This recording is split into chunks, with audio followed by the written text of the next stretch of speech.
Sejam bem-vindos a mais um podcast Fala Comandante de número 97. Estamos prestes a chegar no número 100 e este é especial porque estamos com uma pessoa que tem muita história representativa, um policial militar que tem um contexto interno na Aspra muito importante, mas que ele não é tão conhecido, mas ele é essencial para o trabalho representativo da nossa categoria dos policiais e bombeiros militares. Não podemos deixar de falar da ASPRA, Associação das Praças Militares do Estado de Ceará, que é considerada por muitos a melhor entidade de representação classista do Brasil, tanto no que diz respeito ao serviço e benefício, como também no trabalho de vocalizar os anseios dos seus associados, que acaba desaguando em favor de todos da tropa. Eu sou o Wendson Borges, mais conhecido como Sargento Borges. Eu sou Edilson Teles, mais conhecido no mundo militar como Major Teles. Na produção nós temos Mariana Kelly.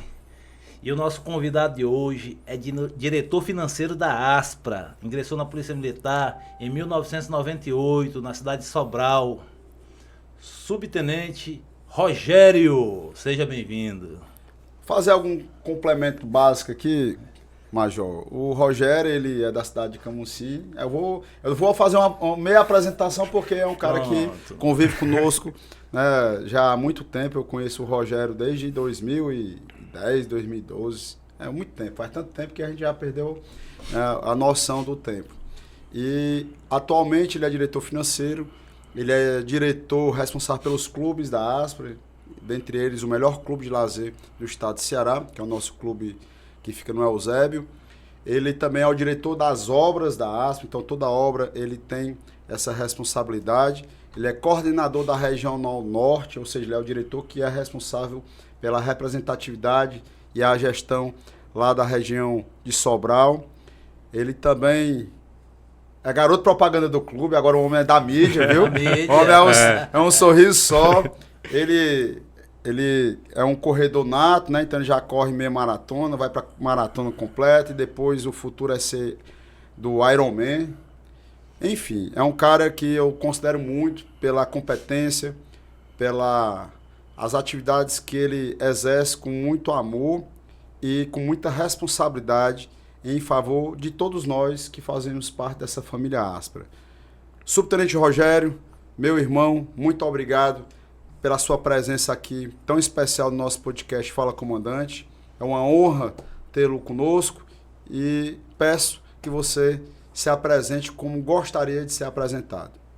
Pronto, boa noite. Eu agradeço o convite, boys e Major Teles. Eu estou muito feliz por esse momento, né? E dizer para vocês que eu sou conhecido por alguns como Subtenente Rogério, né, na instituição, mas também gosto de ser chamado de Rogério no dia a dia.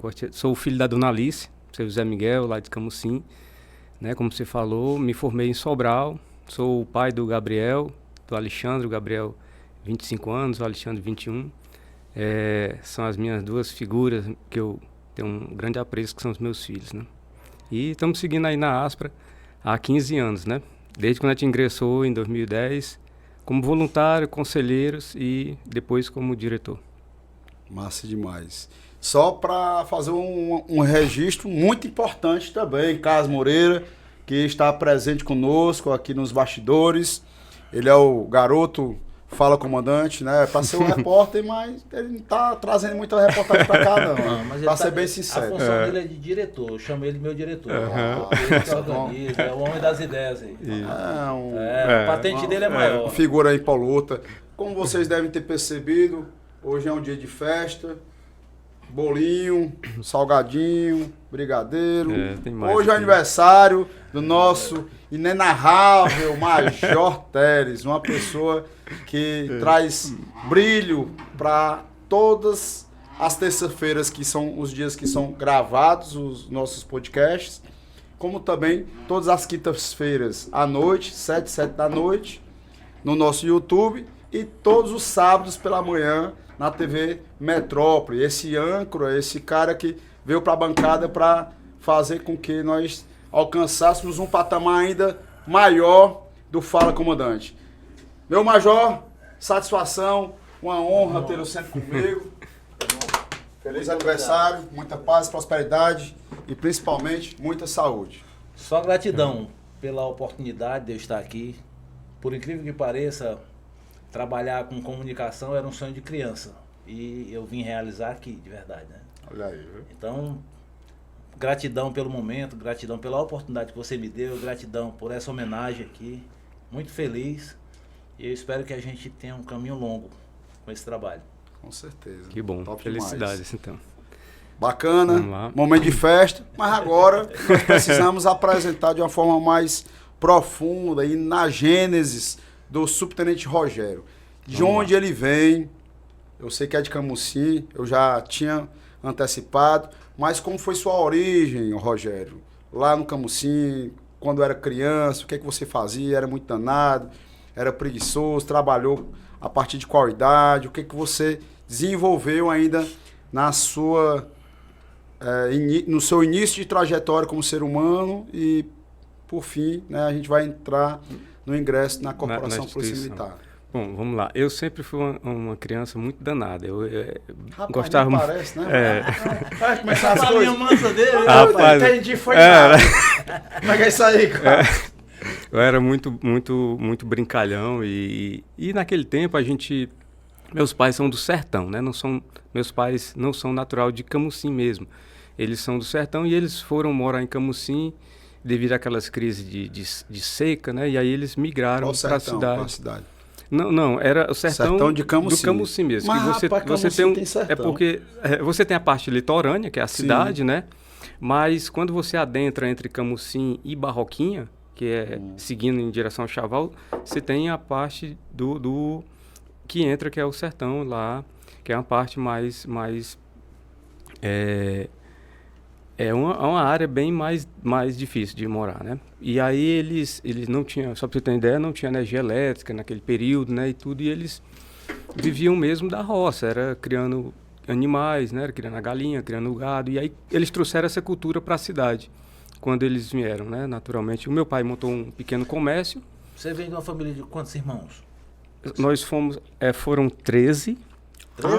13 irmãos com a minha mãe. Não tinha TV, né? Não tinha TV, Calma aí, não tinha energia. Não tinha TV. Calma aí, 13 irmãos com a mãe dele. Com a minha mãe. Ó, o que a gente tem conhecimento é de 16, o total. 16. Sendo 13 com a minha mãe. 13 formais e 3. E 3 foi por fora, né? Ali. Mas dentro do casamento, foi por fora. Foi por fora ali. E são 3 irmãos de 3 mulheres diferentes, né? Foi um negócio aí que... Assim, os que estão registrados, né? Então são 16 no total. O que vocês consideram são 16, mas existem histórias que ultrapassou os 25. Aí já tem umas histórias, né? O pai era muito danado nesse lado, nesse sentido. Mas o filho, eu perdi, perdi feio. E nessa ordem aí, nesse sentido. Só fiz 2, né? Nessa ordem de idade, onde é que você se encaixa? Eu sou o último, eu sou o caçula. Eu sou o mais mimado, as minhas irmãs, elas me mimaram bastante. E, assim, quando eles foram para a cidade, nasceram os 2 últimos, que são o Diógenes e eu. Então a gente já nasceu na cidade de Camusim. Só que, assim, meu pai montou um comércio e questão de umas 8 quadras era onde ele comprou um terreno que a gente foi morar. E lá ela é tipo um sítio. Lá tinha cajueiro, mangueira, o pai plantava o feijão, o milho na época da quadra chuvosa, a melancia. Então a gente sempre teve esse hábito de, na quadra chuvosa, sempre cultivar alguma coisa. E aí a mãe, o pai era o comerciante e a mãe era a chefe da disciplina. Então a gente ia para a escola, quando chegava da escola tinha que colher o milho, tinha que colher o feijão. No segundo semestre tinha que colher o caju, a castanha, para o pai levar para o comércio para vender, né? O feijão... um meio de sobrevivência. Era, porque aí aliviava a despesa em casa, né? Porque, assim, são 13 filhos, dois faleceram quando criança, ainda no interior, né? Então foram para a cidade 11. E quando eu me vi, que a gente chama... Eu tenho lembrança da minha infância, meus irmãos mais velhos já tinham ido embora, já tinham saído de casa. Mas a despesa continuava grande em casa. E a renda do meu pai era o comércio pequeno. E a minha mãe era dona de casa, e ela era a chefe da disciplina. Então ela só vai para a escola para estudar, mas chegou em casa à tarde, tinha Se você estudasse à tarde, normalmente estudava pela manhã, né? Mas aí chegava à tarde, tinha alguma atividade. Desde o colher o milho, o feijão, a melancia, de botar uma água para um porco, que criava também um bicho, e aí puxar água na cacimba, no poço, às vezes no carretel ou na gangorra, e aguar as plantas, né? E levar água para também colocar no... Você não sabe o que é o sofrimento de alguém sonhar ter um sítio no sertão. Porque o período chuvoso ele é curto. E o restante te vira para aguar a planta todos os dias. Você imagina um moleque que estuda pela manhã, acordar 4h30 da manhã, aguar a planta até 6h30 para estar 7h30 no colégio. Conhecer essa realidade aí. E a gente tinha uma doutrina também, que era assim, todo dia eu tinha uma bicicleta, que era uma monareta, uma bicicleta pequena, e aí todo dia eu tinha que ir na bodega do pai buscar a ração, o proporcional do feijão, do arroz, da proteína, né? Às vezes era o frango, alguma coisa, aí era contado para aquele dia. No outro dia eu tinha que buscar de novo, porque ele tinha que ficar para vender e aí era a melhor forma de controlar. Hoje eu entendo porque que eles faziam isso. Limitava, então eu tinha essa rota de ir também fazer isso. Era essa trajetória. E aí ficava eu e o Diógenes, que eram os mais novos, a gente ficava com essa missão. Quantos anos você tinha nessa época? Cara, era toda a fase da infância, né? Só que o que eu me recordo é de 9, 10 anos, 12 anos, entendeu? Estudava em escola pública? Sempre em escola pública. Sempre em escola pública. E aí quando foi com mais ou menos com 12, que eu me lembro, 12, 13 anos, o solo já não produzia muito o milho e o feijão. Porque hoje eu entendo, porque tinha muito cajueiro. E o cajueiro, o caju tem muito ferro. Se você cortar o caju com a faca e deixar ali, com pouco tempo ela vai estar oxidada. É verdade. Porque ela tem muito ferro. E o que acontece com o cajueiro? Ele suga muito os minerais do solo. Então o solo já não produzia mais. A gente ficou só com a castanha. Solo onde tem mangueira, cajueiras, normalmente ele não produz. Aí as outras plantas foram essa parte do período chuvoso, que foi o feijão, o milho, já não produzia mais. E aí eu estava entrando na adolescência, meus pais me colocaram para vender pão. Meu pai arranjou lá uma coisa e não podia ficar parado. Não podia ficar parado. Então, sempre eu e o meu irmão. Um ia vender o pão de manhã, o outro ia vender à tarde. A gente só tinha 3 clientes. Era o pai, o meu irmão e o meu cunhado. Porque a gente detestava fazer isso. Você é adolescente. Calma aí, mas os pães eram do teu pai, não? Era de uma padaria. Ia pegar na padaria e ia entregar para ele, pro pai. Aí teu pai era cliente? Era o meu cliente. Era para não fazer... Era para não ficar parado. Era para não ficar parado. E aí tinha que botar os filhos para fazer alguma coisa. E aí eu me lembro que a gente fez isso, né? Eu lembro de umas frases marcantes da minha avó. Uma era que mente desocupada é a oficina do diabo. Né? Então, a minha mãe dizia... Normalmente, na vida do interior, eles têm esse hábito de colocar a criança para trabalhar, para ter a mente ocupada ali, para não fazer nada errado. A minha mãe dizia que a preguiça é a chave da pobreza. Ela sempre falava isso. E nesse intervalo também, eu tenho duas irmãs que trabalhavam como técnico de enfermagem no hospital. E também quando eu era horário de 11h30, mais ou menos meio-dia, tinha que ir no hospital levar o almoço delas, que a mãe fazia. Então, nossos horários eram muito cronometrados. Muito cronometrado. Aliviava... Não ficava desocupado. Não, aliviava um pouco à tarde. Depois do almoço tinha ali um descanso até 15 horas, né? E aí tinha um tempo para brincar. E se fosse no período do segundo semestre, depois de 15 horas, tinha o horário de colher as castanhas com caju, e aí você tinha que cortar, para separar as castanhas, e depois de 4 horas ia aguar as plantas, que era quando o horário estava mais frio. Então 4h30 para 5 horas era o horário de puxar. Meu irmão puxava a água e eu aguava as plantas. A gente ficava fazendo isso. Até essa rotina foi mais ou menos até a adolescência. Quando eu cheguei na adolescência, com 19 anos, meu irmão foi para a Marinha. Aí eu fiquei só. Lá é uma tradição em Camusim, né, a Marinha? Muita gente entra na Marinha, na APM, né? Recorrem às instituições. Então, 19 anos, você ainda morava com seus pais? Era. Aí quando eu fiz, acho que 18, 16 anos, aí eu chutei o balde, disse que não ia mais vender pão, que aquilo ali não dava resultado nenhum. Adolescente, né? O cara começa a esquentar. Vou vender pão, não morro de vergonha. Cara doido pra namorar, meu irmão. Não, E interessante você é você doido tá pra contando namorar essa com um história aí. cestão de pão aqui nas costas, cara. Aí queima o filme o cara, não pega ninguém, velho. Você tá contando essa história e é muito paralela com a minha. Algumas coisas assim parecidas. Um pouco diferente, mas parecido. E assim, Eu vendia pastel numa baciazinha aqui, né? Aí eu fui chegando 13, 14 anos. Pra não mandar. Eu via meus amigos tudo arrumadinho, dia de sexta-feira, né? Com roupinha legal e tal. Pra ir pra pracinha dar uma voltinha, ficava andando ao redor da praça. E aí chegava eu com uma bacia de pastel das minazinhas bem bonitinha aqui. O cara... Na sala de aula, eu tirava nota boa e tal. E eu tinha assim, um tratamento de igualdade com eles. Aí quando chegava o final de semana, minha carruagem virava abóbora, né? Então chegou um momento, não vou mais fazer isso não. O cara entendeu? Foi o período que eu trabalhei numa padaria. Então é muito parecido ele contando aqui, cara. Aí eu vou ver a reflexão, lembrando da época também. Sempre tinha umas coisas. Eu lembro que eu acho que eu tinha uns 8 a 9 anos e a mãe veio fazer uma cirurgia em Fortaleza, veio resolver alguma coisa. E a minha irmã inventou de eu vender picolé. Aqueles Didinho. 9 anos. Eu já relatei, né? Que com 8 anos eu vendi picolé, bolo. Era um bolo muito gostoso, muito gostoso. Não, na minha candidatura a prefeito foi engraçado, porque eu fui pedir o voto, né, pra senhora. Eu lhe conheço desde criança. Eu comprei bolo seu. Foi mesmo, foi. E olha, eu só comprei porque você era bonitinho, porque os bolos ruins da sua mãe era queimado por fora e cru por dentro. Rapaz, aí na época do marketing, rapaz, chama aqui. Aí foi feita uma gravação com ela pra ela trazer esse relato. Inclusive, hoje a minha mãe tá chegando. Tá chegando aí. Comigo. Olha, vai, engraçado como é que são as coisas. Mas é bom, né? Porque tem essas histórias pra contar.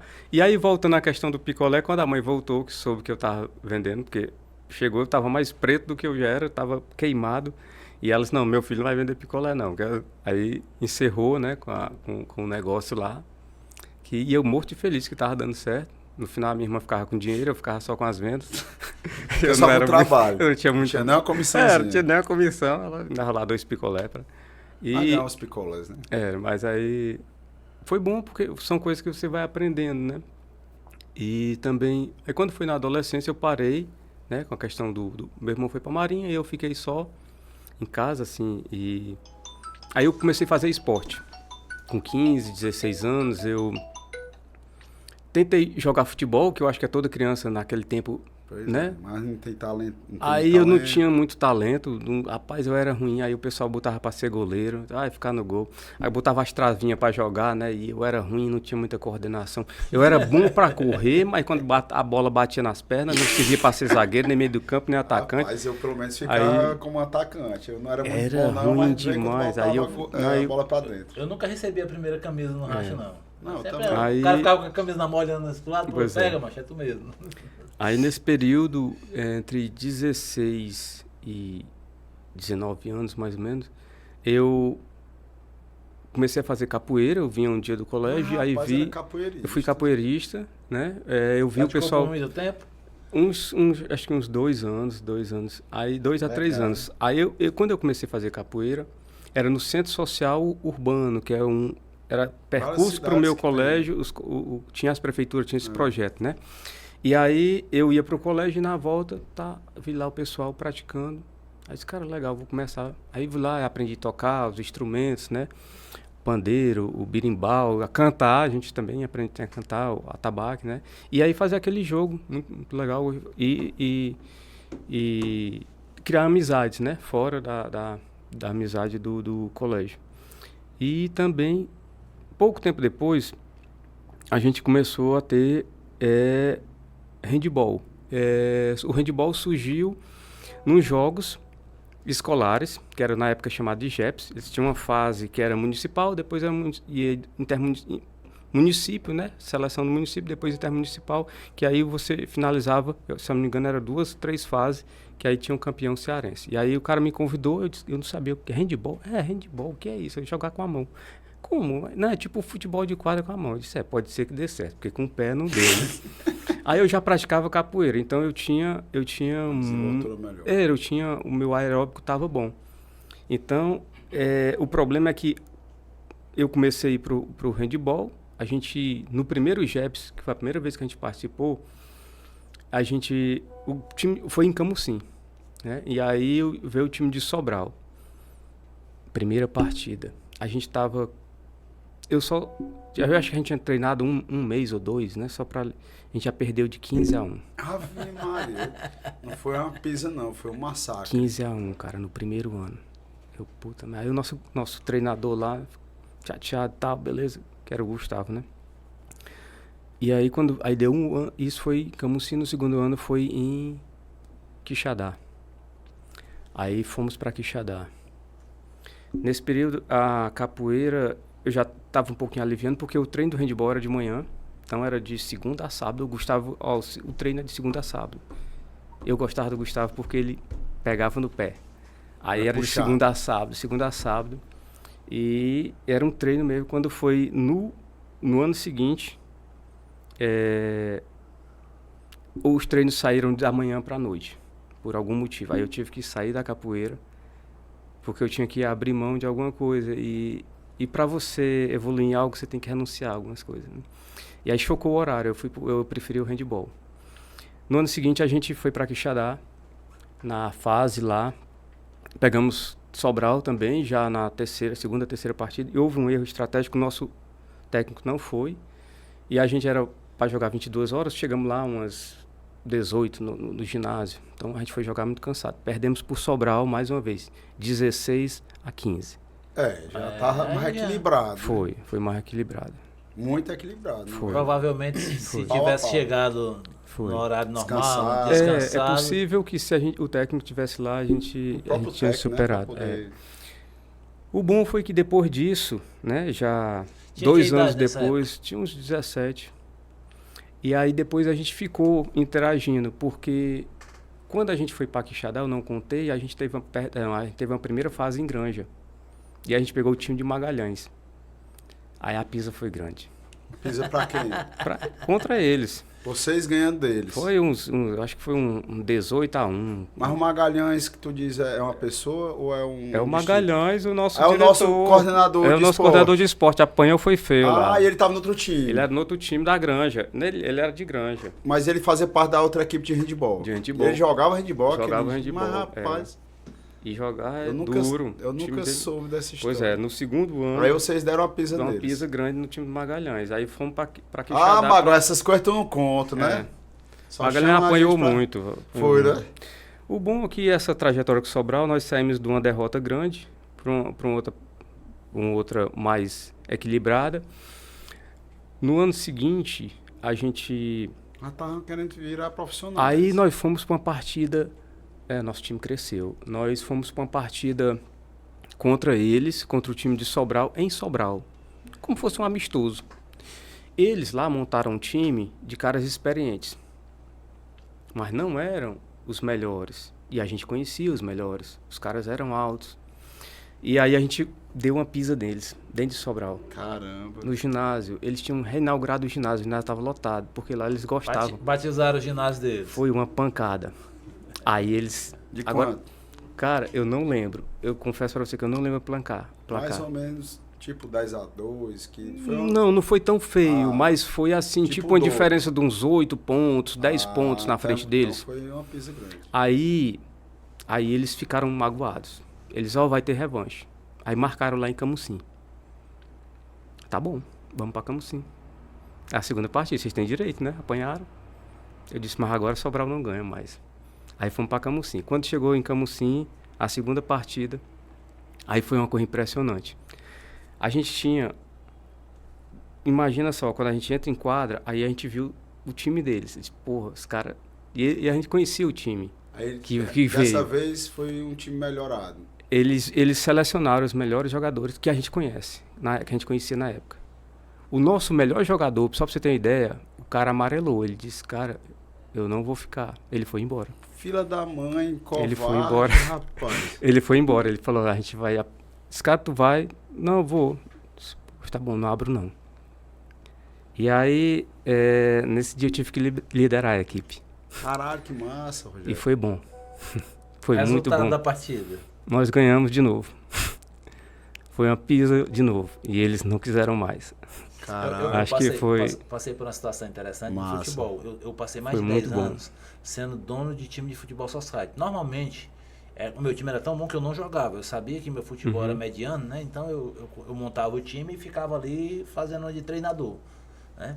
E um colega meu que trabalhava no estacionamento ali no centro, ele sempre desafiava, meu time é bom, os meninos que jogam na seleção do Maranguape e tal.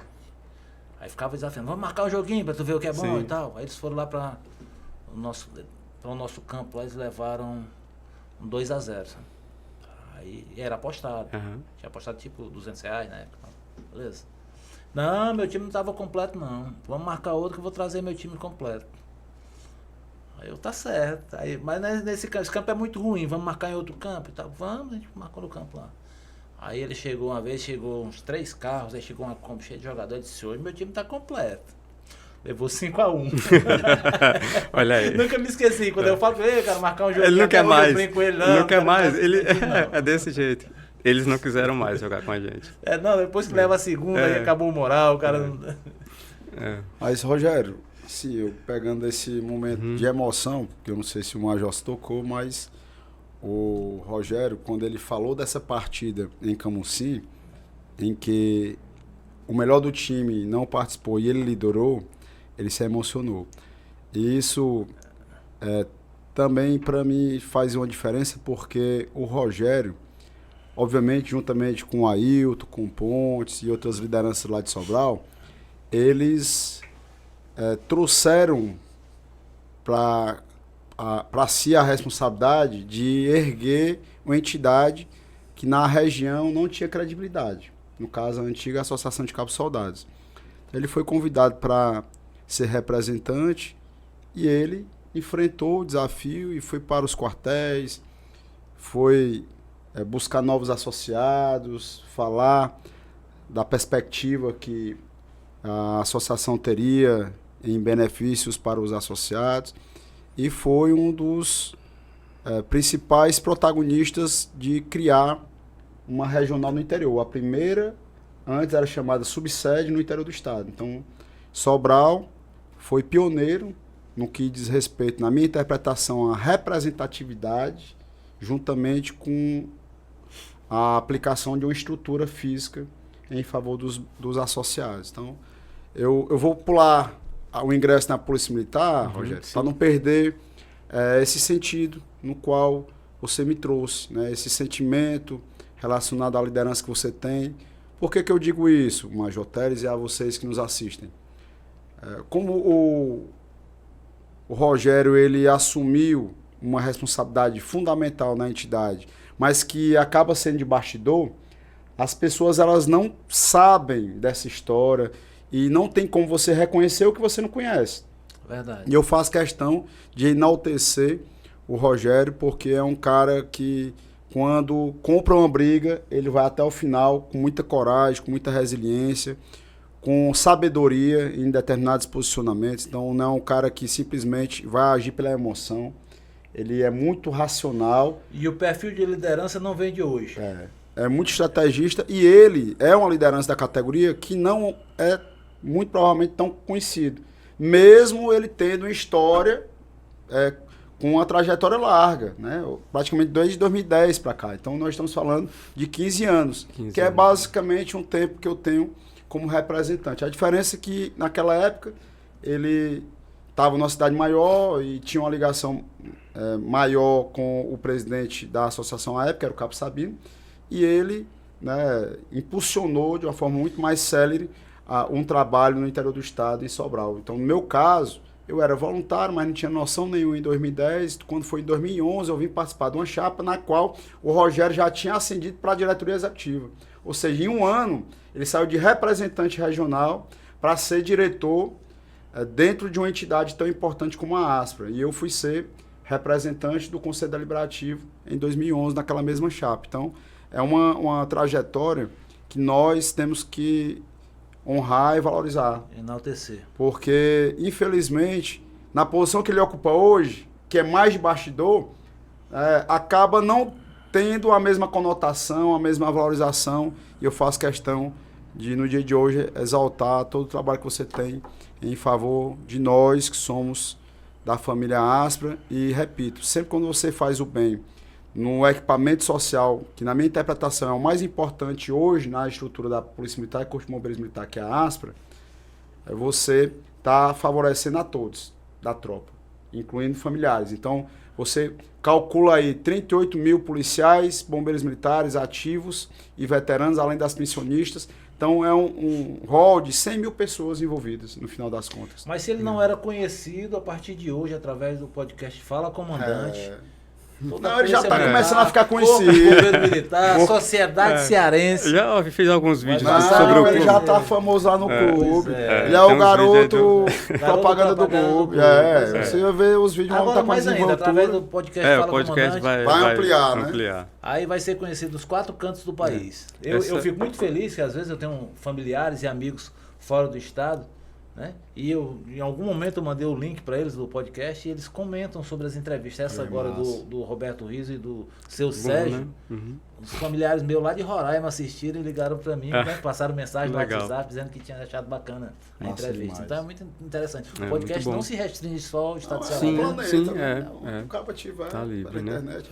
E aí, como foi essa trajetória representativa? Aí depois qualquer coisa a gente volta. A gente vai fazendo isso. Bom, eu tinha... Foi em 2010 que eu iniciei, né? Eu tinha terminado a faculdade, e aí terminei a faculdade em 2006 e fiquei por ali procurando... Já tinha 8 anos de Polícia Militar, né? Já estava com um período, e a associação criou um site em 2009, o primeiro site, e nesse site tinha uma parte de chat, né? E aí o Sabino, que era o vice-presidente na época, era quem conversava com os associados. E muita gente acabava criando um perfil falso. Eu não criei o perfil falso, porque o meu perfil, e eu fazia comentários que procurasse ser sugestivos para a entidade e para a instituição, né? E desde aquela época, eu dizia que... Porque às vezes o pessoal ficava um perfil falso, e aí fazia um comentário sobre algumas coisas dos gestores, reclamava de estrutura, só que... Alguns ataques. Só que nem tudo você... pode colocar a culpa no gestor, porque tem coisa estrutural que não é culpa dele. Qual é o oficial que não quer a sua unidade toda estruturada para trabalhar? Quem é o gestor que não quer? Né? Com todos os equipamentos e tal. Mas aí eu fazia, olha, a gente não tem que trabalhar, a gente tem que pensar como entidade que seja uma visão institucional, não praça e contra oficial. A gente tem que pensar como entidade de unificar, porque aí é que a gente vai alcançar nossos direitos. Nisso eu ganhei uma proximidade com o Sabino. Foi quando a gente começou a conversar até praticamente por e-mail, então quando ele me ligava, porque naquele tempo para você fazer uma ligação de celular era muito caro, né? E assim, para avançar, né? Eu li o estatuto e vi que a associação permitia criar representação, permitia criar uma subsede. E aí eu disse para ele, cara, eu queria que aqui a gente tivesse uma representação e uma regional, aliás, uma subsede, né? Por quê? Porque a gente tinha muita reclamação com o advogado. Eu cheguei a passar por uma situação de tentar conversar com o advogado e conversar com ele na rua, e o cara ia conversando, andando comigo aqui e não me atendia. E ele era advogado da minha entidade. A minha entidade pagava para ele. Então quem estava errado não era o que estava errado, era o cara que não tinha marcado horário comigo, não tinha ido. Então eu cruzei com ele na rua. Aí eu disse, quem vai mudar essa realidade? Sou eu. Olha só.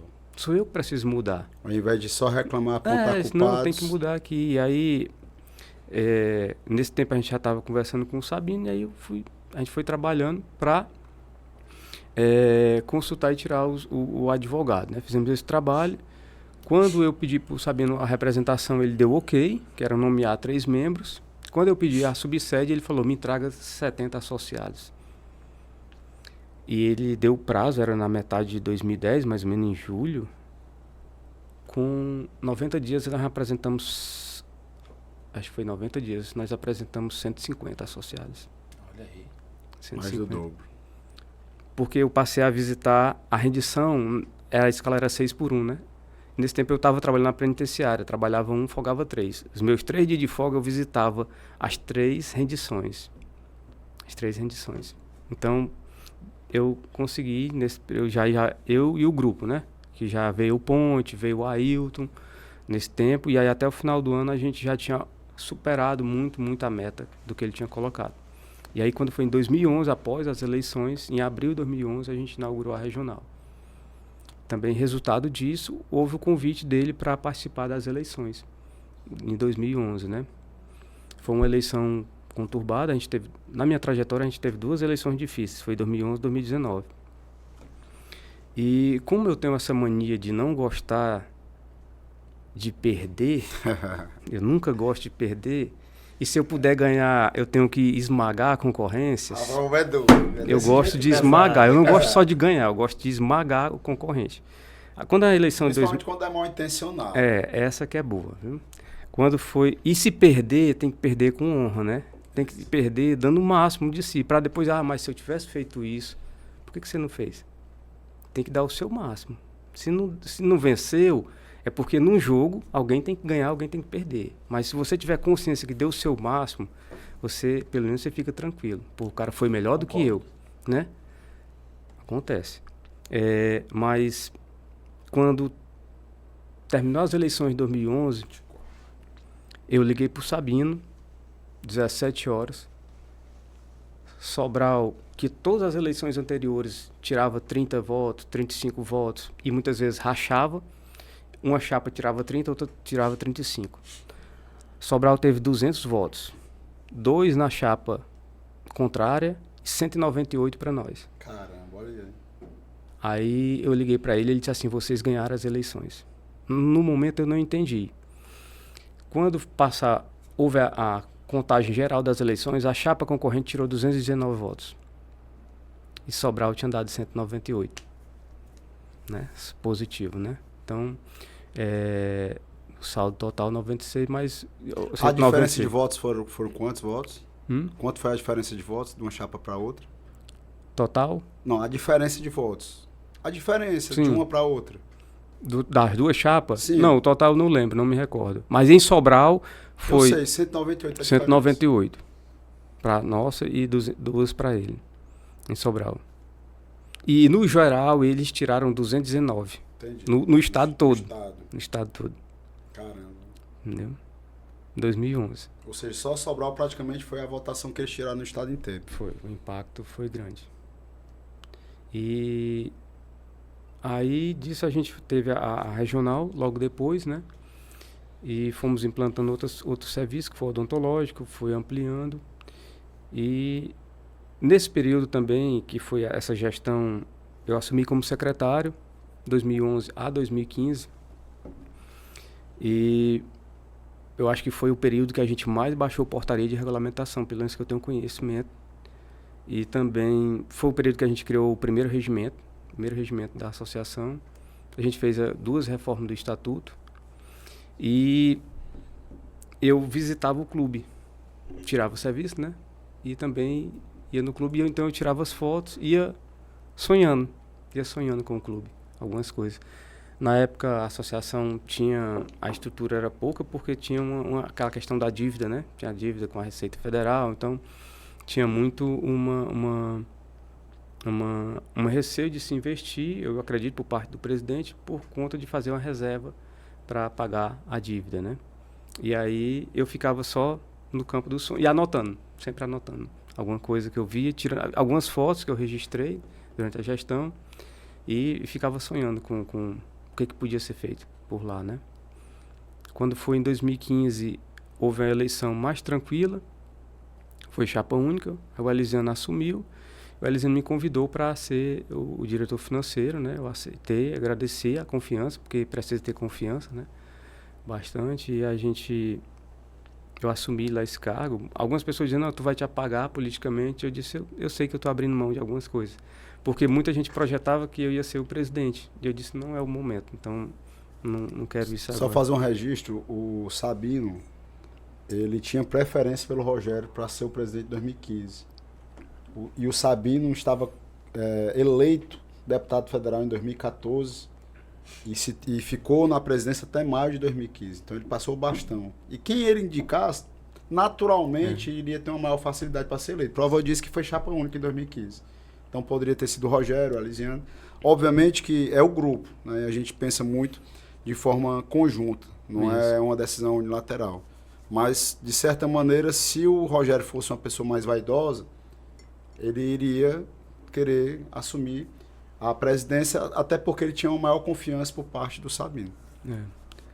Tinha esse momento, mas aí eu via que assim, o Elisiano tinha mais maturidade na questão de relação interpessoal. Eu estava chegando, estava com 4 anos na entidade, né? E ele já tinha uma trajetória.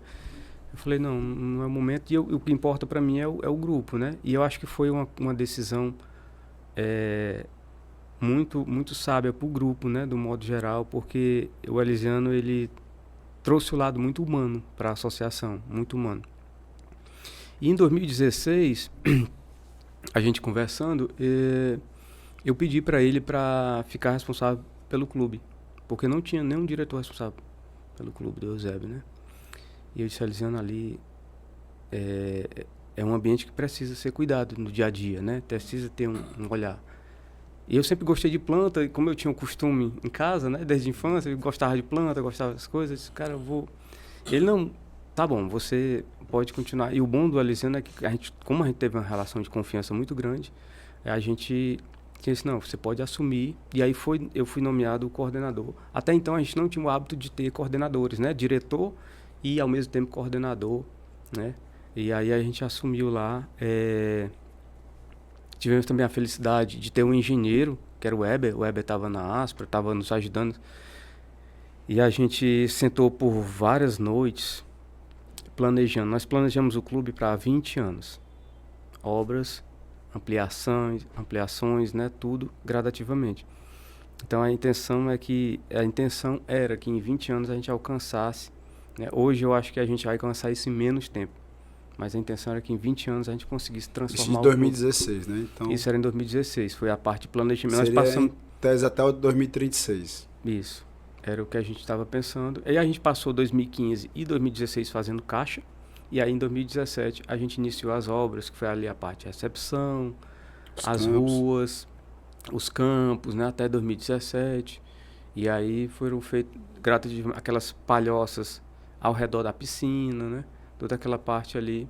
E aí depois vieram as outras, depois da pandemia vieram as outras coisas, reforma do chalé, aquelas churrasqueiras, né? O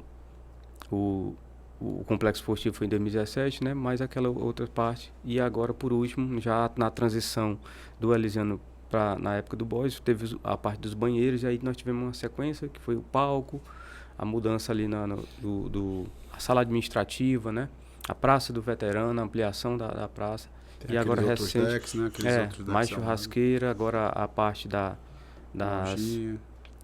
ao redor da piscina, o vidro, né?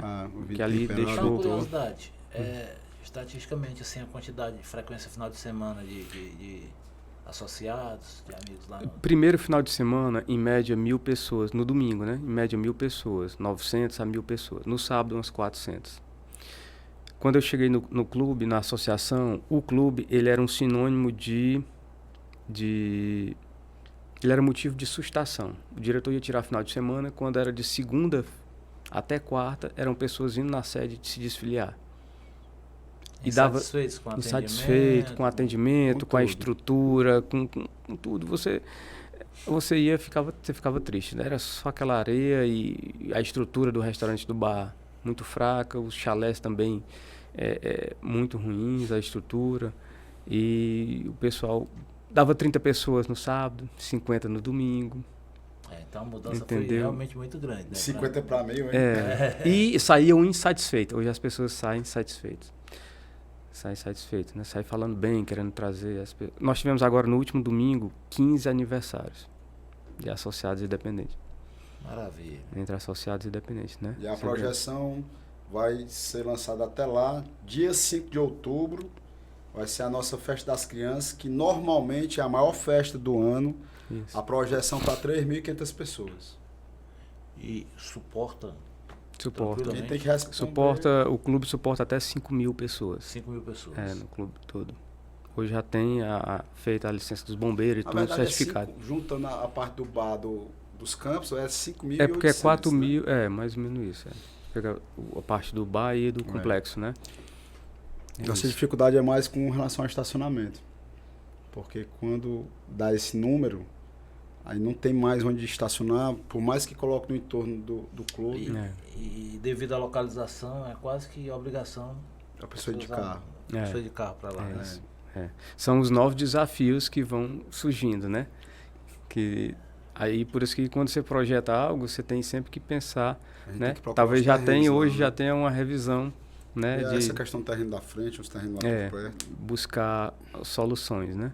Esse igual o nosso hotel. A gente saiu do aluguel 15 apartamentos, compramos, ampliamos, reformamos um outro com 30, dobramos, mas lotar direto. E agora, por último, compramos um imóvel ao lado para ampliar o estacionamento e também futuramente ter mais quartos. Ou seja, é acrescente, né? Em tudo. E aí, boys, acrescentando assim, nessa trajetória de 15 anos, né, eu estava refletindo um dia desse, o Estatuto ele tem 9 reformas. Eu participei de, salvo engano, 4, 2011, 2012, 2011, 2012... 17 e agora o último. 18 e agora a última, 4 reformas. Foi 18 ou foi 17, não? Foi 18. Porque as eleições foi 2019, né? Foi véspera. 2011, 2012, isso. E aí 2017, 2018 e 24. O regimento, eu participei da criação do regimento, participei da segunda reforma 2022, salvo engano, né? E agora 2025 a terceira reforma. Também a gente tem contribuído.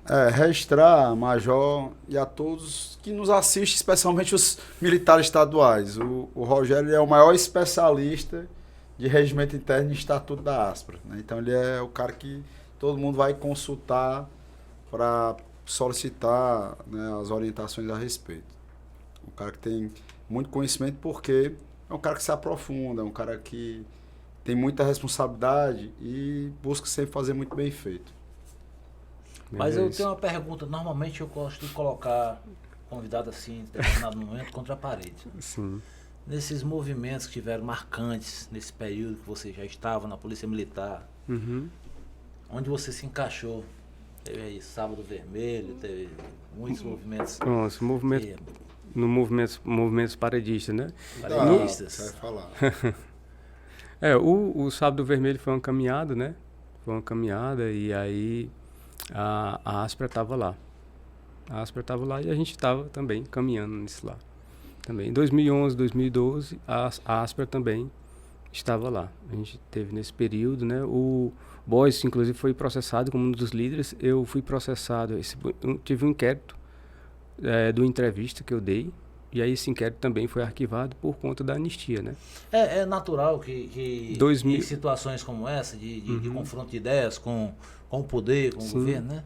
Que logo em seguida tem a caça às bruxas. E nem sempre eles acertam o alvo, né? Então, muitas vezes a pessoa entra ali na quantidade, né, que eles estão procurando ali, e com o tempo você consegue provar que o seu ato ali dentro não foi nada que agrediu a lei, o Estado. Em 2020 a Aspra não participou, né? A gente não teve nenhum ato no movimento de 2020. Na verdade, a Aspra, em 2019, juntamente com outras associações e o comandante-geral à época, teve reuniões que culminou em movimentos pacíficos na Praça Portugal e na praça e na Assembleia Legislativa, né? O senhor estava representando a classe única e tivemos a oportunidade de negociar diretamente com o governador. Então foi em março de 2020. Isso. Posteriormente ocorreram 2 reuniões na Assembleia Legislativa, foi fechada a negociação. Posteriormente a isso, aí teve um movimento paredista, no qual nós não participamos. Nós fomos até aquele momento na Assembleia, né? Momento que era o momento democrático, exatamente, pacífico, que tinha ali que até que o governo retirou a proposta dele e abriu o canal de negociação. Não foi dali? Exatamente. Houve aquele... Eu faço questão de perguntar, porque muitas vezes, para quem está de fora, vê um grupo específico como liderança que representa as instituições militares do Estado de Ceará. E essa luta, ela abrange muito mais pessoas, muito mais lideranças que muitas vezes não estão na frente das lentes dos holofotes, né? É por isso que eu faço questão muitas vezes de perguntar e trazer essa realidade para as pessoas. Uma liderança como você, como o Borges aqui, que tem um trabalho, muitas vezes vocês não têm o perfil agressivo, o perfil do confronto, mas mesmo assim estão dentro das lutas de classe em busca de conquistas para a tropa. Né? Hoje eu vejo que a postura ela mudou e há necessidade de haver essa mudança no sentido de que ações que foram feitas como em 2011, 2012, né, que a gente considera 2011, 2012 que foi aquele movimento, elas não cabem mais. Elas não cabem mais. Não é à toa que houve a negociação em 2020 e logo em seguida parte do efetivo entrou em movimento paredista e não alcançou. Não fazia sentido. Não fazia mais sentido porque houve a negociação. Principalmente porque houve a negociação com as lideranças. Então, a partir do momento que o governo retirou a proposta da Assembleia e abriu o canal de negociação, ali é o momento mesmo, do diálogo. Então, terminou aquilo ali, acertou a negociação, naquele não tinha momento mais... ali existia uma palavra firmada, a proposta vigente. Isso. Foi acordado. Um prazo acordado. Isso, foi acordado. Então, o movimento que eu vi ali, paredista, né? Foi nesse entretempo de um prazo que o governo pediu. Sim. Foi a partir daquele momento ali que eu passei a discordar das coisas, que eu achei que estava sendo feito da forma errada.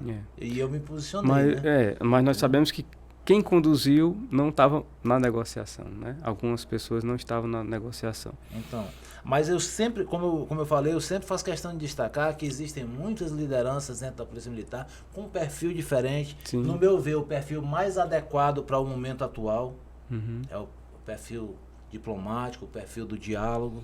E eu sempre faço questão de destacar, quando eu tenho a oportunidade de destacar pessoas como você, como o Boys e outros mais que nós temos aí, com esse perfil necessário para o momento atual, para as negociações, para a gente ir em busca de conquistas para a tropa.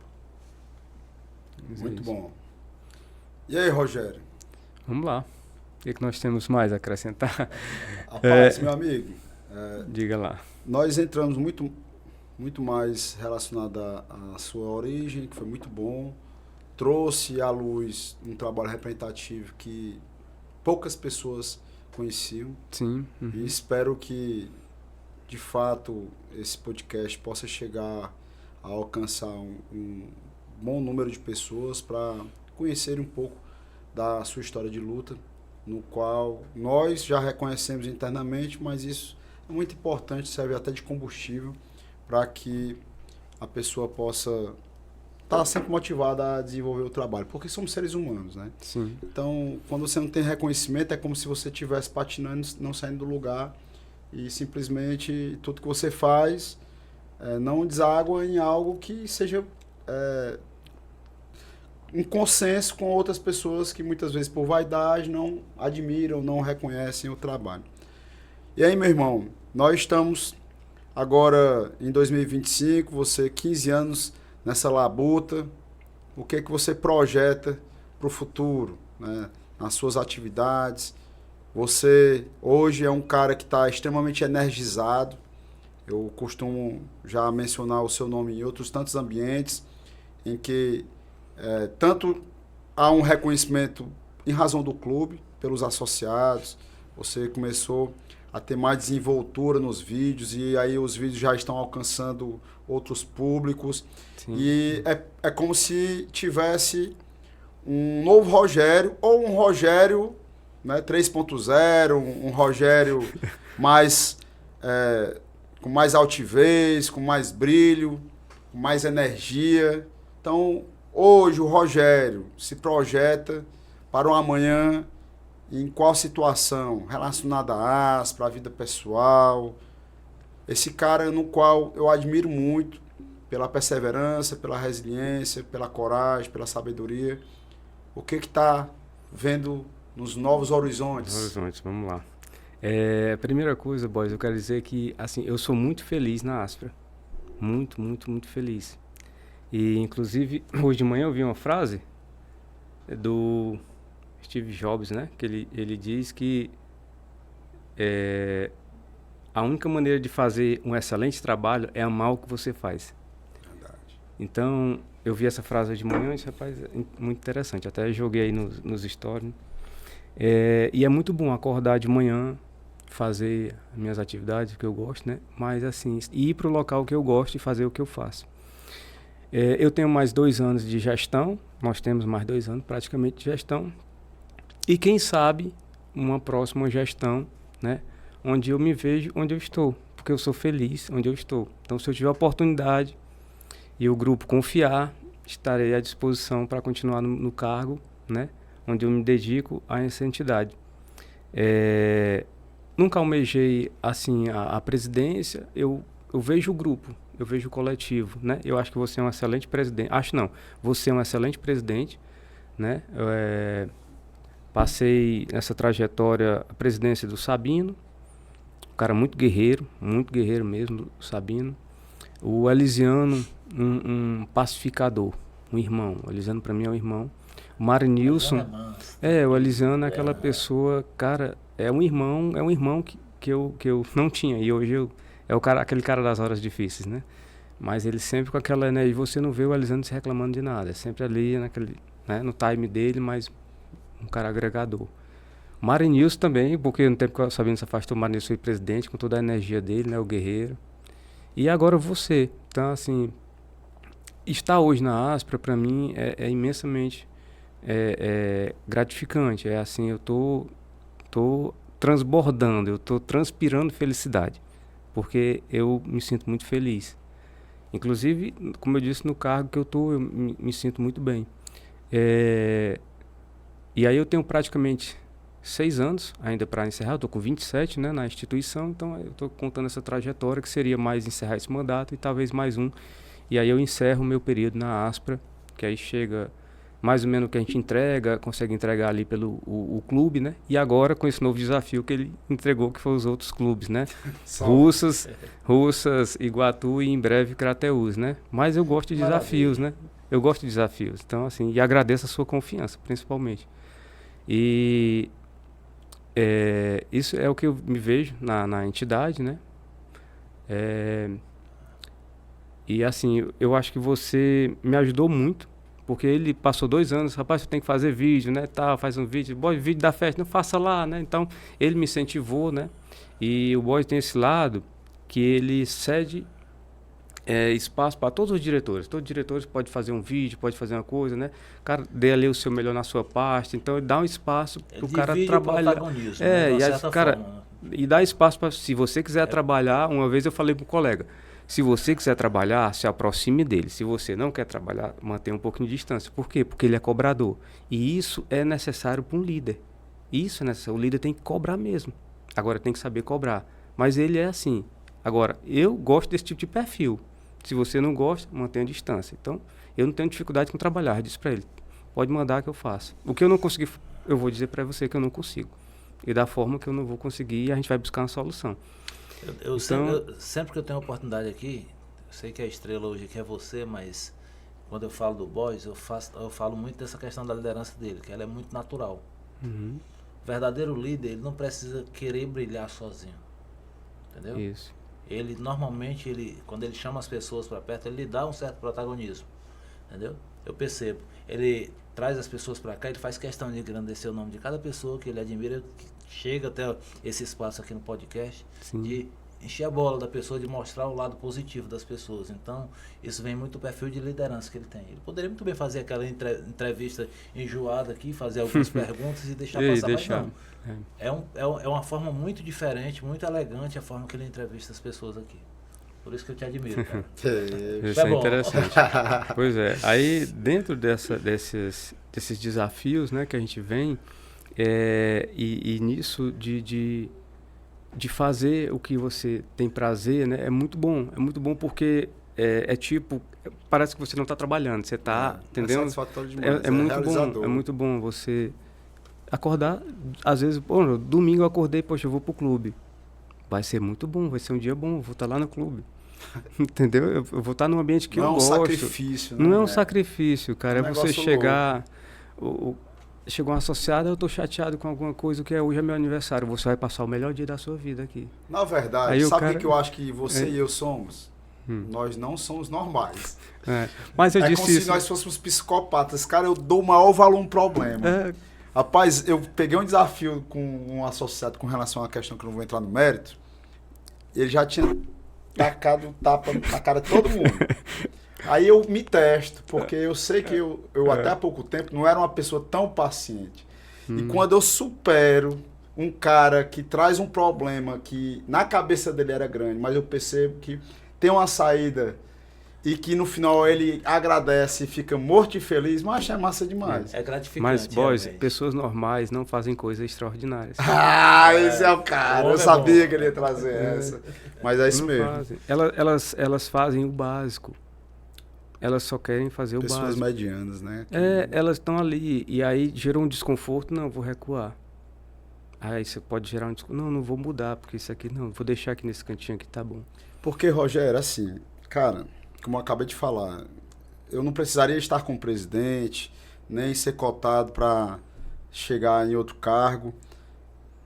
Mas se você faz, cara, com energia, com entusiasmo, você não trabalha estando trabalhando, você é um cara feliz, e você tem, em razão disso, um propósito.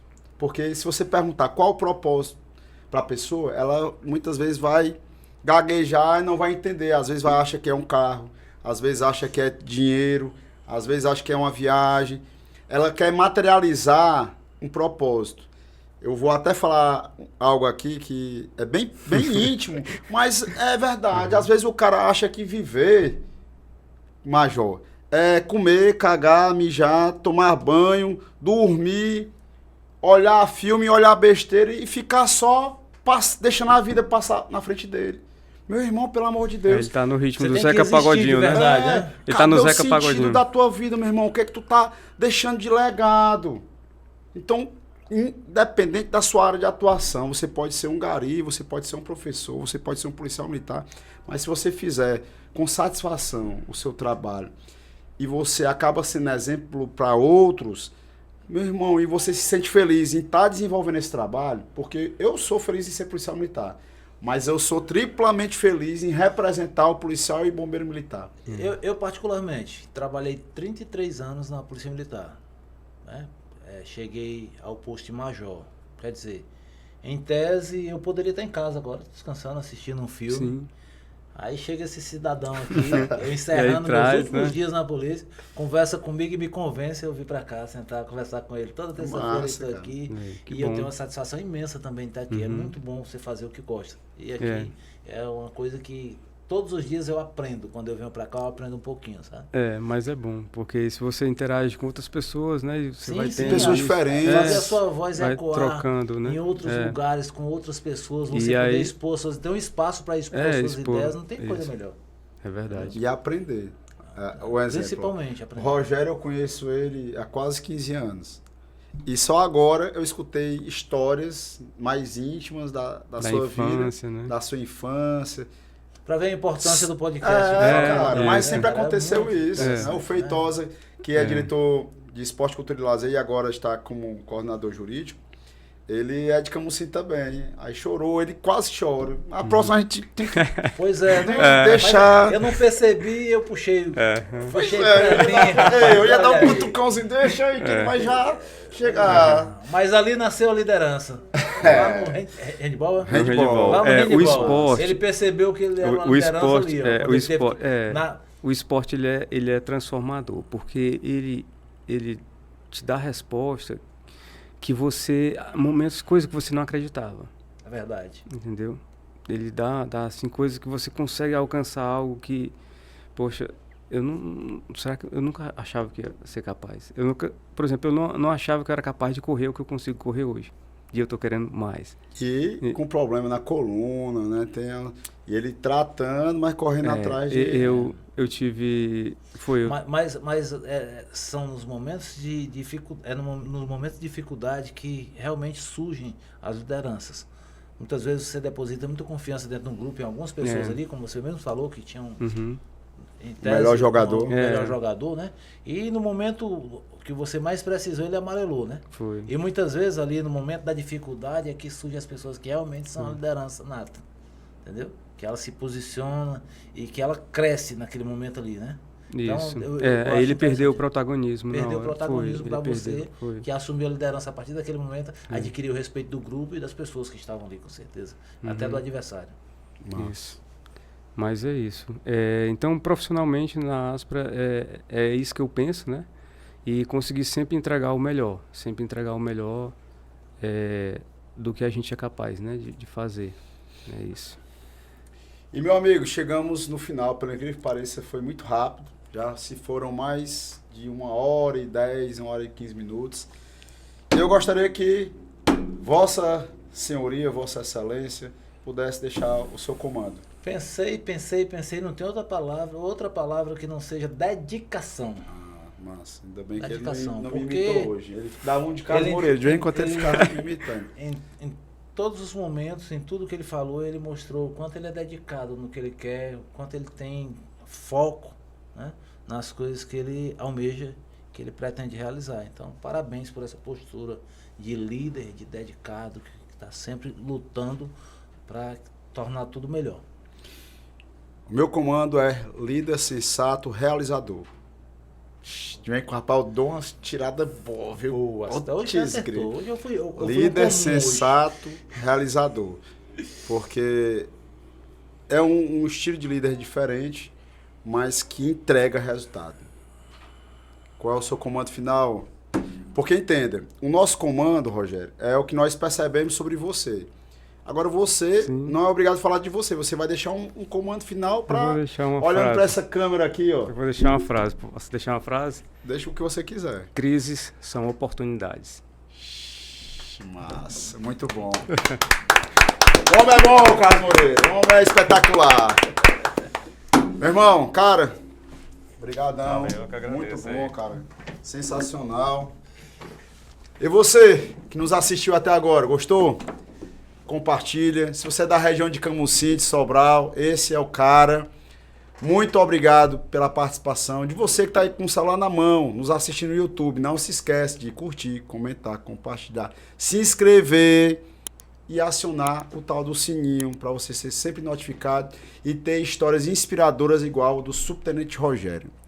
E a vocês que estão aí na TV Metrópole, no sofá de casa, nesse café da manhã, no sabadão, gratidão pela audiência e a todos vocês, meu muito obrigado e até a próxima. Minha continência e meu respeito.